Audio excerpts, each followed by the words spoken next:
ఓం శ్రీ గురుభ్యో నమః. ఓం శ్రీ మాత్రే నమః. జూన్ 25వ తారీఖు అంగారక చతుర్థి అనగా అంగారక సంకటహార చతుర్థి జరుపుకుంటారు. ఎందుకంటే మంగళవారం నాడు వచ్చింది కాబట్టి. గణపతికి అత్యంత ప్రీతిపాత్రమైన తిథులలో ప్రధానమైనది చవితి తిథి. అయితే ఈ చవితి లేదా చతుర్థి పూజను రెండు రకములుగా ఆచరిస్తారు. మొదటిది వర్ధ చతుర్థి, రెండవది సంకష్టహార చతుర్థి. అమావాస్య తర్వాత వచ్చే చతుర్థి రోజున చేసే వ్రతంను వర్ధ చతుర్థి అని, పౌర్ణమి తర్వాత వచ్చే చతుర్థి రోజున చేసే వ్రతాన్ని సంకటహార చతుర్థి అని పిలుస్తారు. సంకటహార చతుర్థిని నియమానుసారంగా పాటించడం ద్వారా సంకటాలు హరించబడతాయని పురాణాలు చెబుతున్నాయి. ఇందులో చవితి వర్ధ చతుర్థిని వినాయక వ్రతంగా వినాయక చవితి రోజున ఆచరిస్తాం. సంకటములను తొలగించే సంకటహార చతుర్థి వ్రతంను మాత్రం మనం ఆచరిస్తూ ఉంటాం. ఒకవేళ సంకష్టహార చతుర్థి మంగళవారం గనక వస్తే దానిని అంగారక చతుర్థి అంటారు.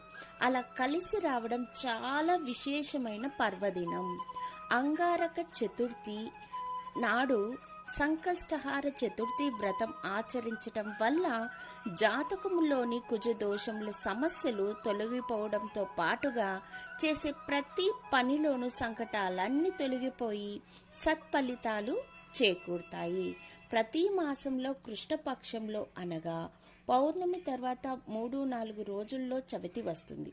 ప్రదోషకాల సమయమునకు సూర్యాస్తమైన సమయంలో చవితి ఎప్పుడు ఉంటుందో ఆ రోజున సంకష్టహార చతుర్థిగా పరిగణిస్తారు. అయితే ప్రదోష సమయంలో చవితి 2 రోజులు సాధారణంగా జరగదు. ఒకవేళ ఎప్పుడైనా అలా జరిగితే 2వ రోజున సంకష్టహార చతుర్థిగా మనం జరుపుకోవాల్సి ఉంటుంది. సంకష్టహార వ్రతాన్ని 3, 5, 11 లేదా 21 నెలల పాటు ఆచరించాలి.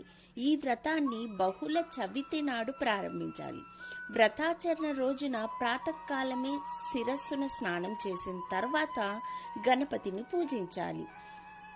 1/2 మీటర్ పొడవు గల తెల్లని వస్త్రాన్ని లేదా ఎరుపు వస్త్రాన్ని క్లాత్ వేసి వినాయకుడు ముందు ఉంచి దానిలో మీ కోరికను తలుచుకొని 3 గుప్పిళ్ళ బియ్యాన్ని గుడ్డలో వేసి తర్వాత తమలపాకులో 2 ఖర్జూరాలు 2 వక్కలు మీకు తోచినంత దక్షిణ పెట్టి మనసులో కోరికను గనక మనస్ఫూర్తిగా కోరుకొని మరొకసారి ఆ స్వామిని తలుచుకొని సంకటాలన్నీ తొలగిపోవాలని ప్రార్థిస్తే సంకటహార చతుర్థి వ్రత కథను చదివి ధూప దీప నైవేద్యాల ఆ మూటకు చూపించి కొబ్బరికాయ లేదా పళ్ళు స్వామికి నివేదించిన తరువాత గణపతి ఆలయానికి వెళ్ళి 3 లేక 11 లేక 21 ప్రదక్షిణాలు చేయాలి.